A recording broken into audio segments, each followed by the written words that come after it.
Hello YouTubers, this is Cessnaace, and this is another movie/DVD review, this time for 1967's Mad Monster Party from Rankin Bass. And I'm thinking there should be a question mark after party because there is one on screen. Mad Monster Party. Anyway, if you're an American, you should be well aware of who Rankin Bass are and were, because they produced all of those classic Christmas specials that we see throughout the month of December. Rudolph the Red-Nosed Reindeer, Frosty the Snowman, The Year Without Santa Claus, Santa Claus is Coming to Town, Nestor the Long-Eared Donkey, etc., etc., etc. And all of those use stop-motion animation, with the exception of Frosty the Snowman, which was traditionally animated. Anyway, some of the casting choices kind of interesting. They cast Boris Karloff to play the voice of Dr. Baron von Frankenstein. Now, what's interesting about that is Boris Karloff played the monster in the original Frankenstein film of the early 1930s. So throughout his career, he got to play both the monster and the monster's creator. Now, the other marquee star in this film, Phyllis Diller, she played the voice of the monster's mate.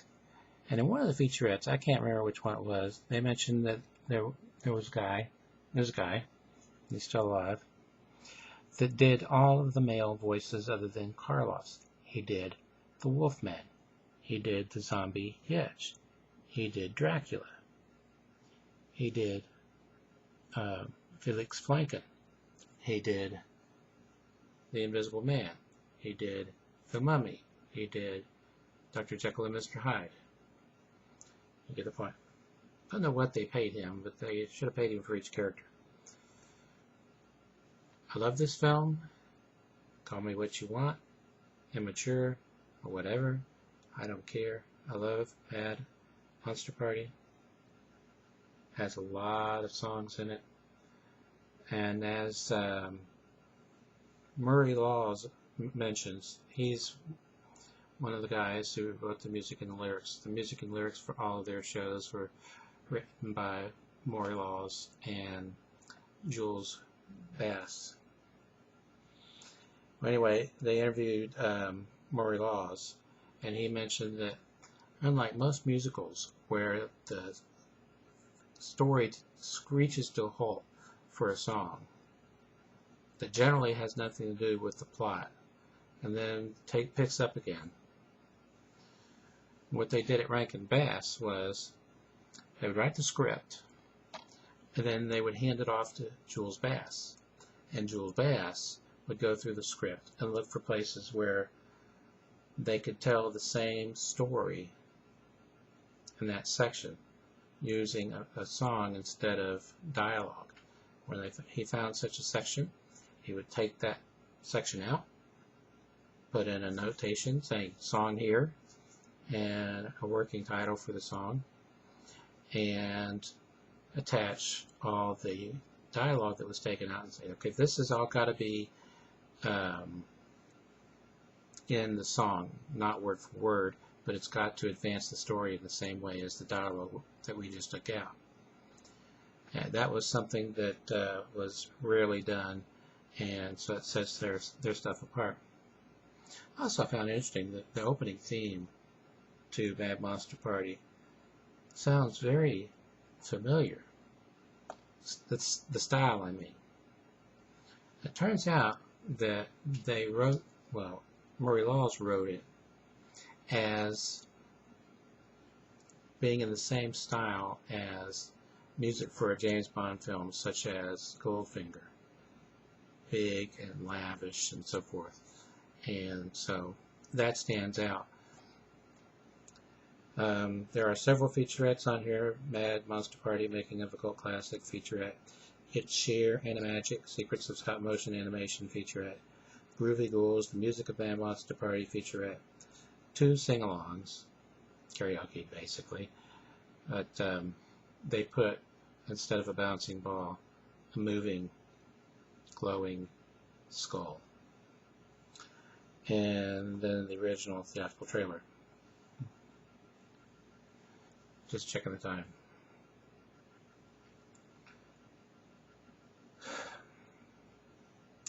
One of the things that overall I liked the presentation.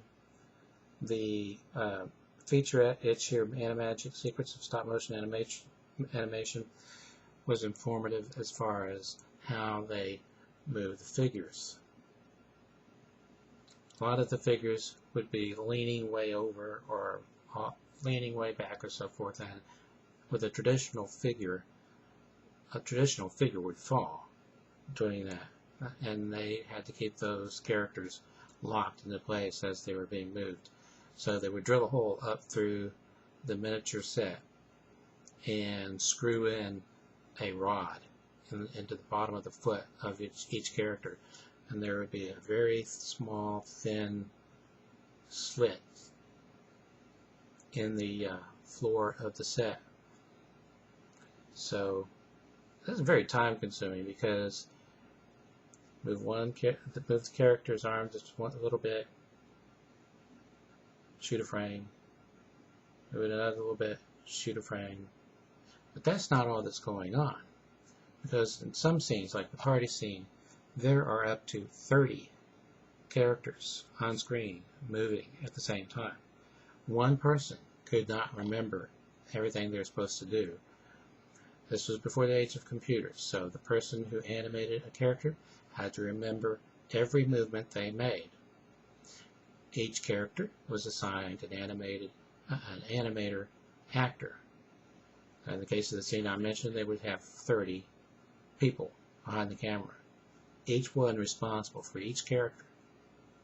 Move that there, another one will move that there, another one move that there, another one move that there, another one move the foot, another one move a hand over here. Then they take a shot, and they go back in, and they would all move their character however they needed to move it.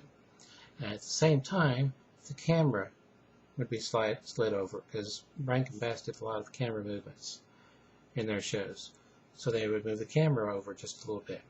They'd take a shot, advance all the characters just a little bit, move the camera just a little bit, take another shot. Very, very time consuming. And since they didn't have computers or anything like that, each animator / actor was responsible for remembering every movement that they had done and were going to do. And as a result, they couldn't stop for anything once they started a scene, which meant a lot of long hours, because you couldn't say, okay, in the middle of a scene, okay, everybody go home, remember exactly what you did, every movement on your character when you come back in the morning. Didn't happen. So they had to keep shooting until each movement was done and they got an entire scene done. Then they could stop and go home.